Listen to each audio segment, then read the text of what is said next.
Hello and welcome to the Learn English Lab. I'm Mike, and wow, I'm so excited for this deep dive.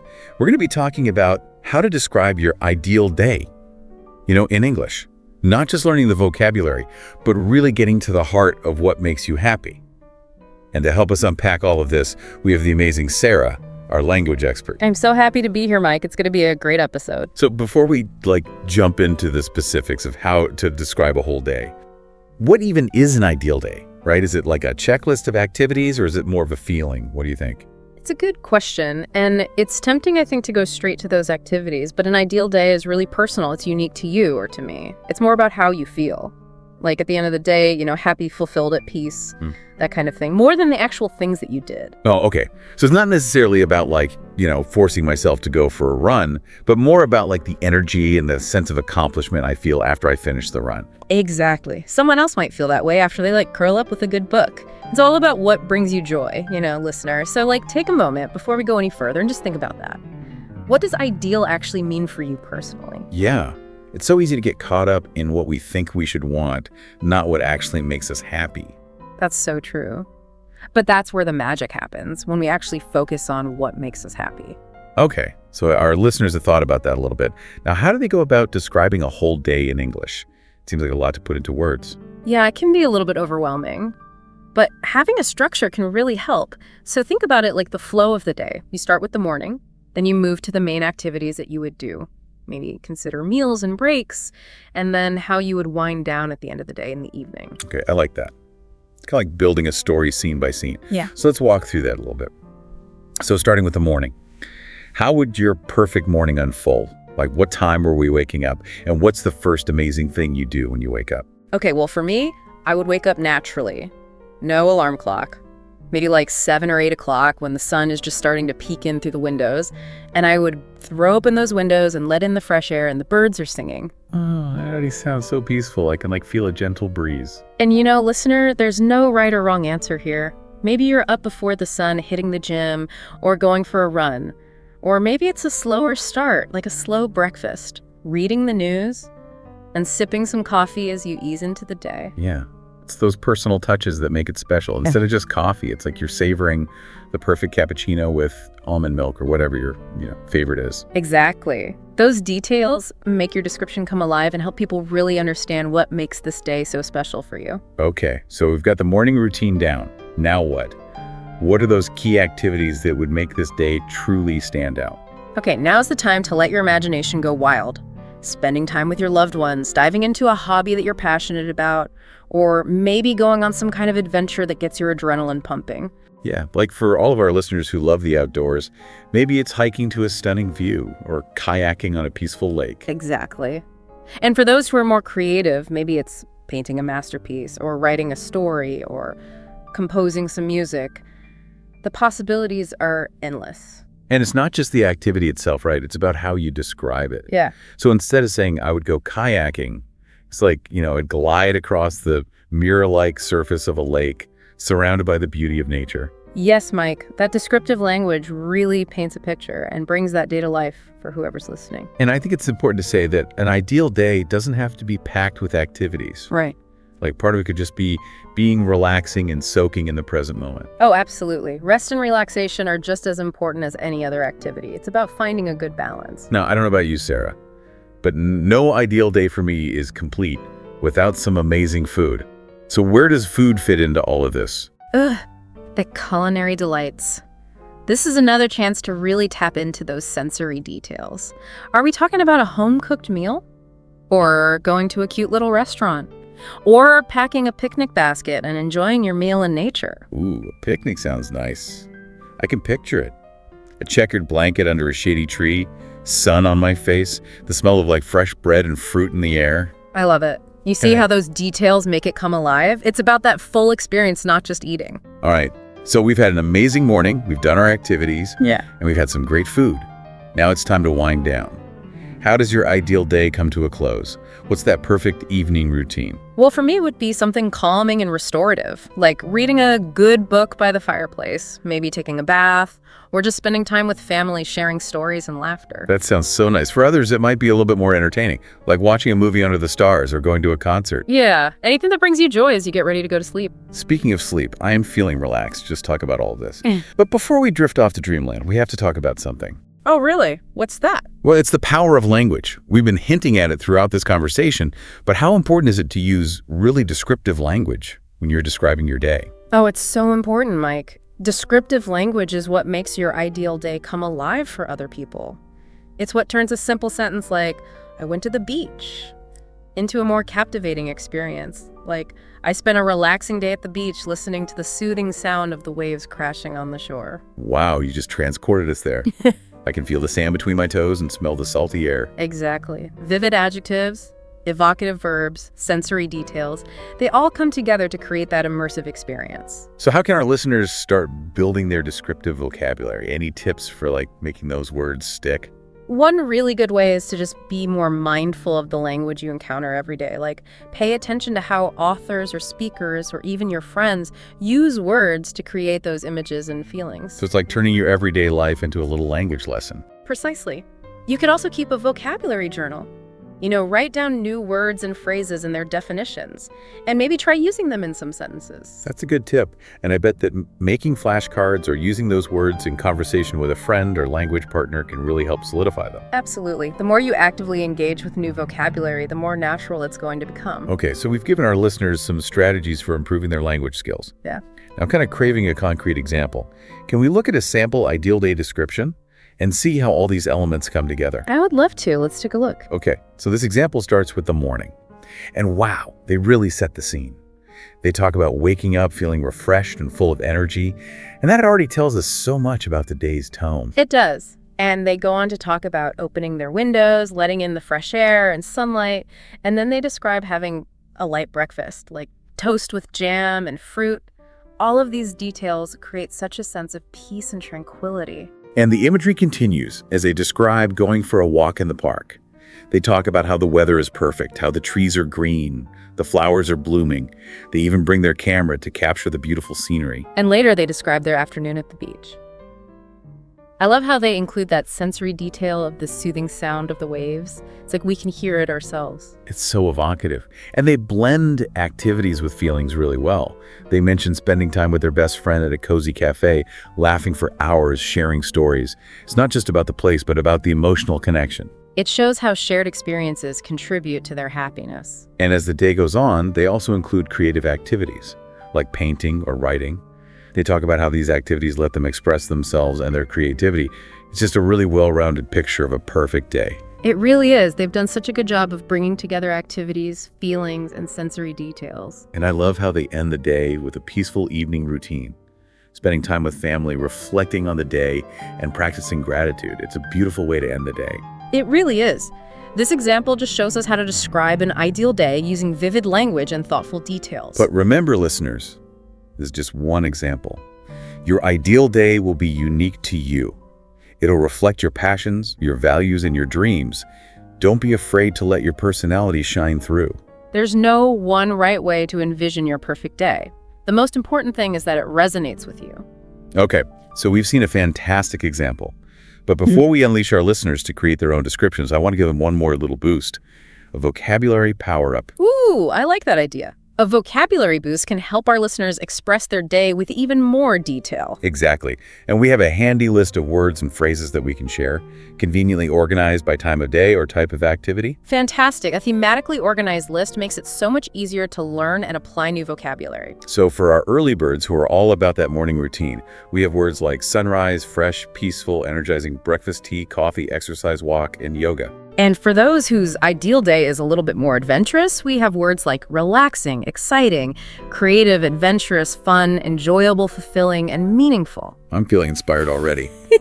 And of course, we can't forget about food. For our foodies out there, we have words like delicious, tasty, homemade, fresh, healthy, sweet, savory, cozy restaurant, and picnic. What a great list. And as we move into the evening, we have words like sunset, calm, quiet family friends, movie book, music reflection, and gratitude. Those words just evoke such a sense of peace.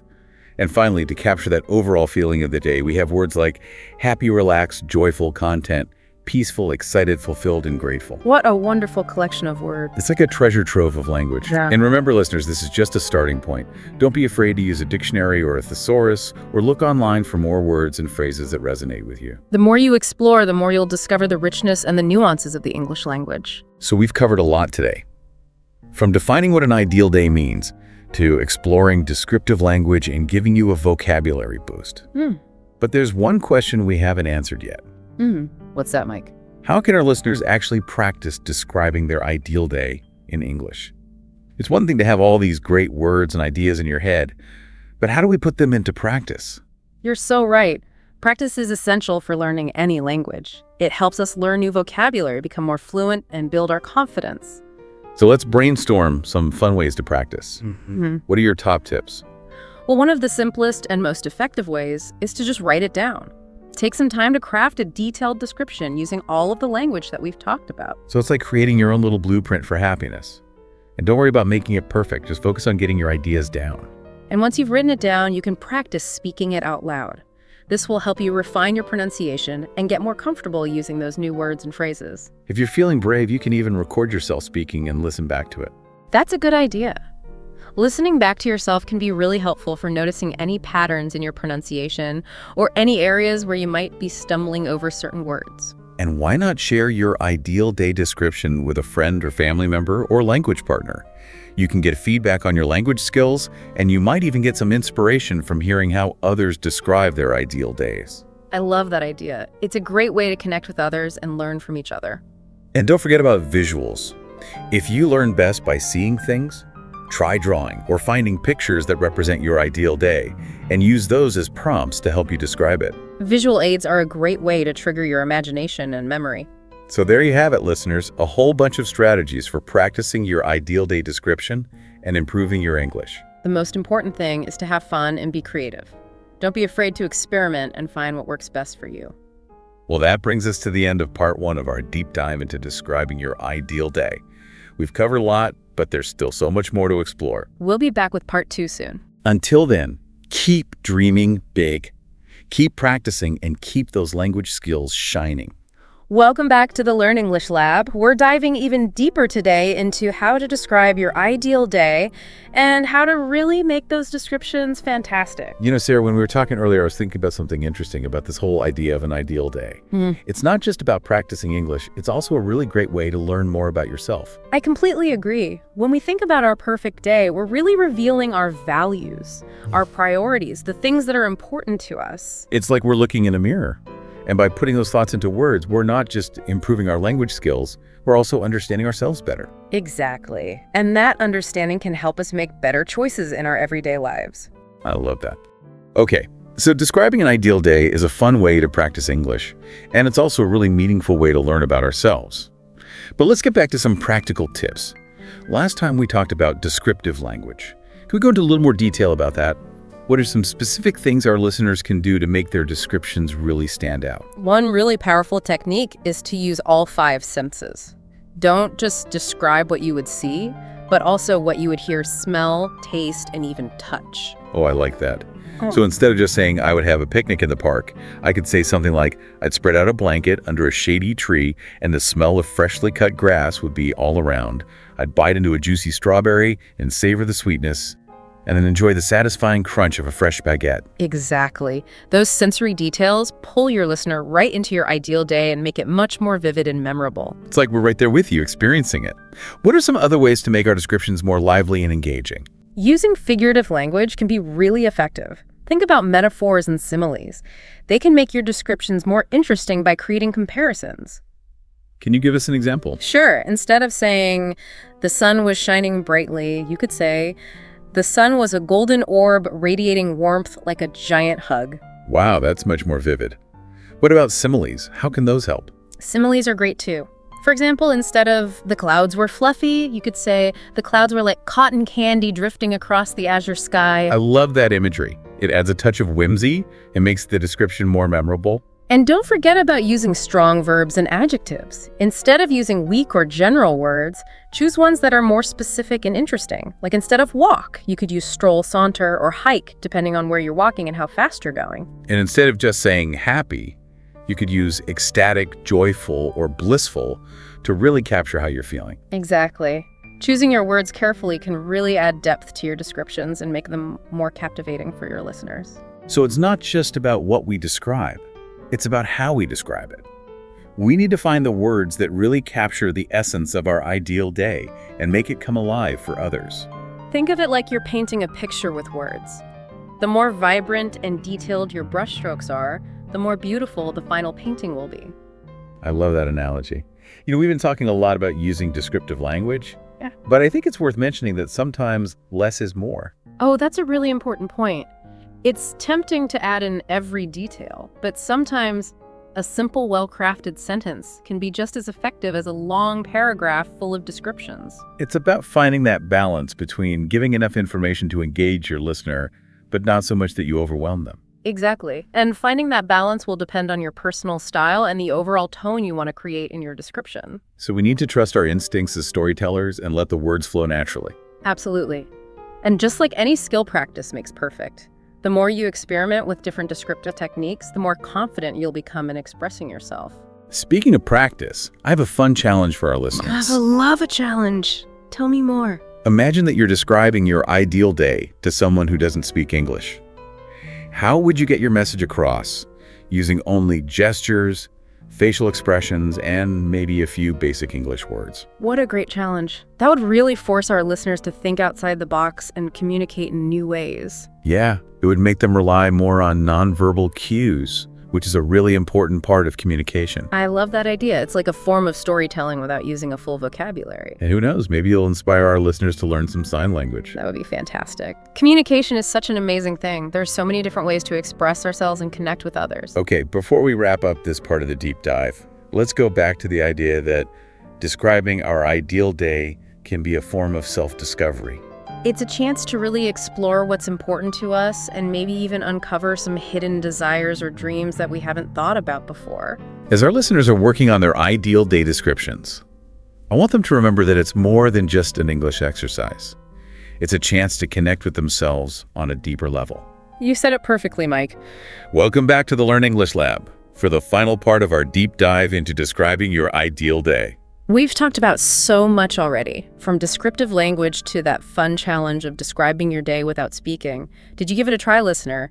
We'd love to hear about it. But now it's time to put it all together and share some last tips for creating a truly amazing description of your perfect day. I can't wait to hear what you've come up with, Mike. Well, I think it's important to remember that describing your ideal day is more than just a list of things you would do. It's about telling a story that will draw your listener in and make them feel like they're right there with you. That's so true. A good story can take us to different places, make us feel different emotions, and create memories that will last a lifetime. Exactly. So how can we use those storytelling skills to make our ideal day descriptions even better? Think of your day as a journey, with a beginning, a middle, and an end. Start by setting the scene. Introduce yourself and anyone else who might be a part of your day. Then build some excitement.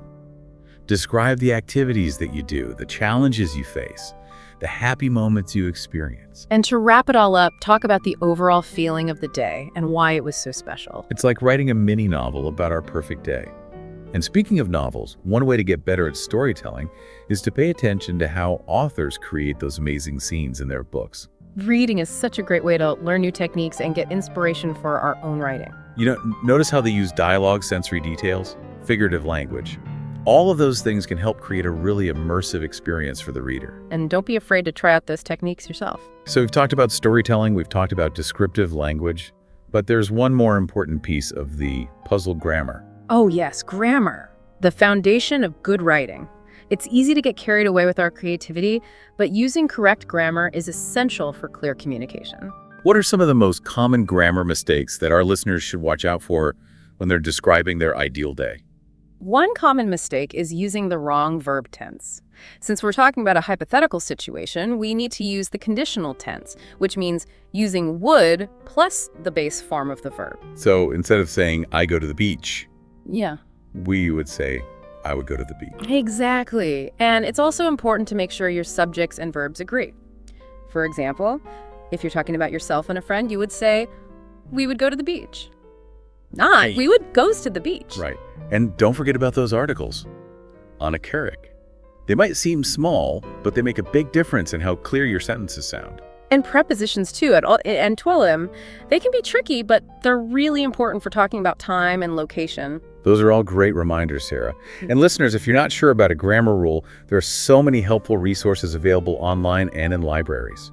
Don't be afraid to ask for help or do some extra research. The more effort you put into improving your grammar, the better your writing will be. Okay, so we've come to the end of our deep dive into describing your ideal day. I hope you've learned a lot about descriptive language storytelling and grammar. And most importantly, I hope we've inspired you to think about what truly makes you happy and to use your imagination to create a beautiful description of your perfect day. There's no right or wrong answer. It's all about what brings you joy and peace. So let your creativity flow and create something that truly represents your ideal day. And don't forget to share your descriptions with us in the comments. We'd love to hear about your dream day adventures. And before we say goodbye, make sure to like, share, and subscribe to this YouTube channel for more fun language lessons. Until next time, keep dreaming, keep practicing, and keep those language skills shining. We'll see you soon for another deep dive. Bye for now.